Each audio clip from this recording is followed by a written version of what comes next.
જ્યારે આપણે સિંધુ ઘાટીની સંસ્કૃતિનું નામ સાંભળીએ છીએ ત્યારે આપણા મગજમાં તરત જ મોહેન્જો-દડો અને હડપ્પા જેવા મોટા નામો આવે છે, ખરું ને? પણ જરા વિચારો, શું આ મહાન સંસ્કૃતિની વાર્તાનો એક ખૂબ જ અગત્યનો ભાગ ગુજરાતની ધરતી પર લખાયો હોય તો? ચાલો, આજે આપણે એ જ છુપાયેલા પણ શક્તિશાળી પ્રકરણને ખોલીએ. સામાન્ય રીતે આપણને જે નકશા બતાવવામાં આવે છે એ સિંધુ નદીની આસપાસ આવીને અટકી જાય છે, પણ હકીકત એનાથી ઘણી અલગ અને રોમાંચક છે.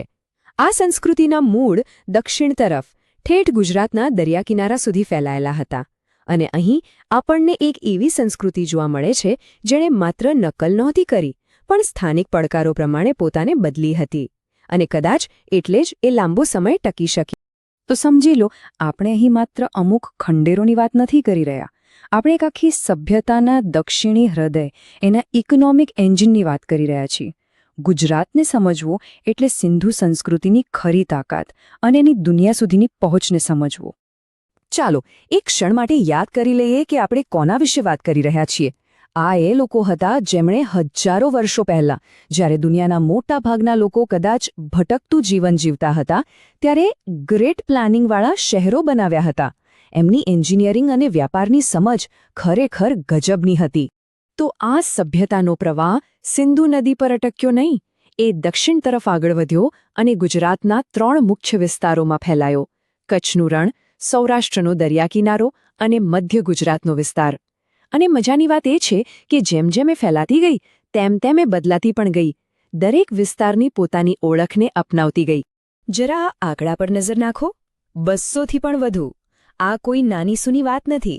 ગુજરાતમાં હડપ્પન સંસ્કૃતિના 200થી પણ વધારે સ્થળો મળ્યા છે. આનો સીધો મતલબ એ થાય છે કે ગુજરાત કોઈ દૂરનું આઉટપોસ્ટ નહોતું, પણ આ સભ્યતાનું એક મુખ્ય ધમધમતું કેન્દ્ર હતું. અહીં ધોળાવીરા જેવા મહાનગરો હતા, તો સુરકોટડા જેવા કિલ્લાઓ અને રોજડી જેવા ગામડા પણ હતા. તો સવાલ એ છે કે આ ધમધમતા કેન્દ્રો કેવા હતા? જમીનની નીચે એવા તો ક્યાં રહસ્યો દટાયેલા છે?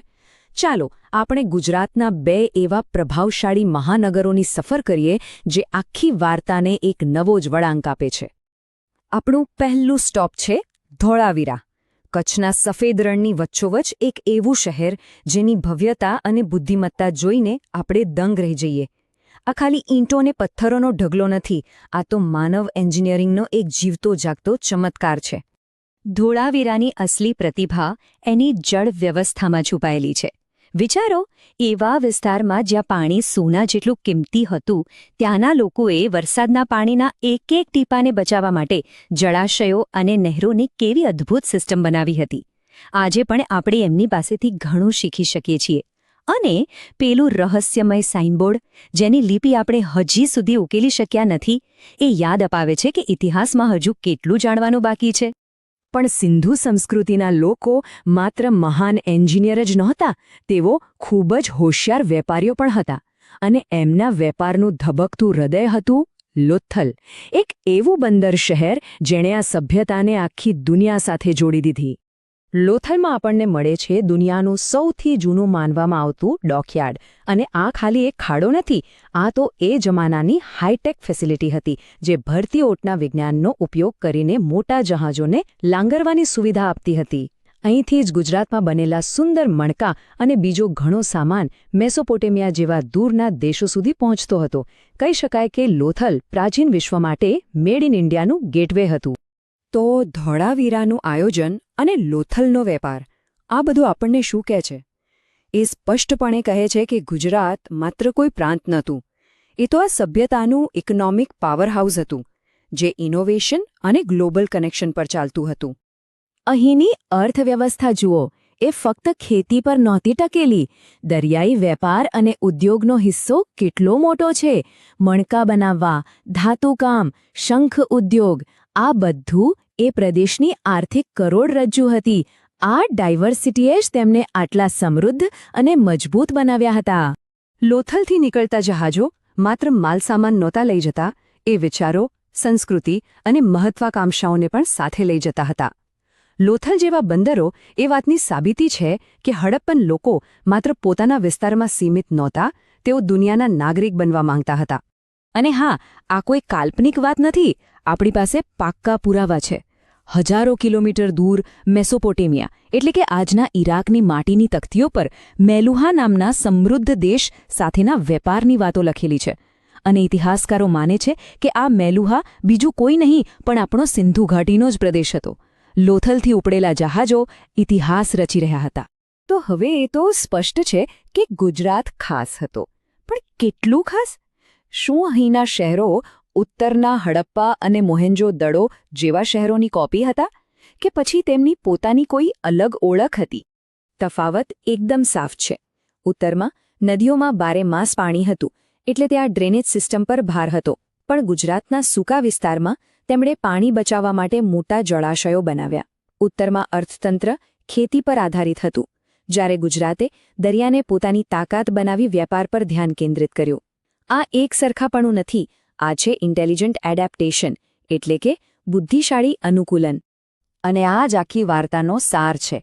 ગુજરાતના હડપ્પન લોકો માત્ર અનુયાયીઓ નહોતા, તેઓ પાયોનિયર હતા.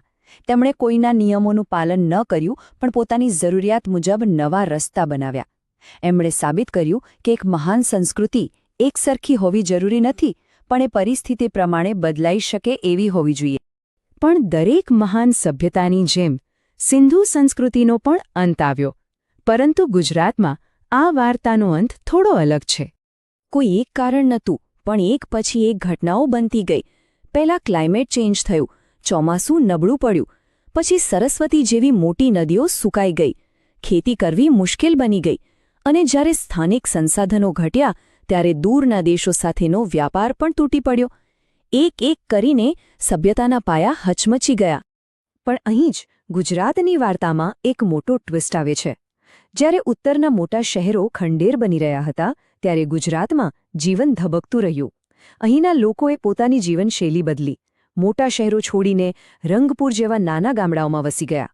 જે અનુકૂલન કરવાની ક્ષમતાએ તેમને સમૃદ્ધ બનાવ્યા હતા, એ જ ક્ષમતાએ તેમને પતનમાંથી પણ બચાવ્યા.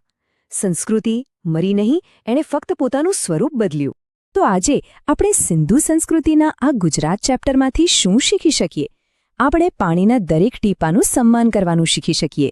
આપણે શીખી શકીએ કે દુનિયા સાથે જોડાઈને કેવી રીતે આગળ વધી શકાય.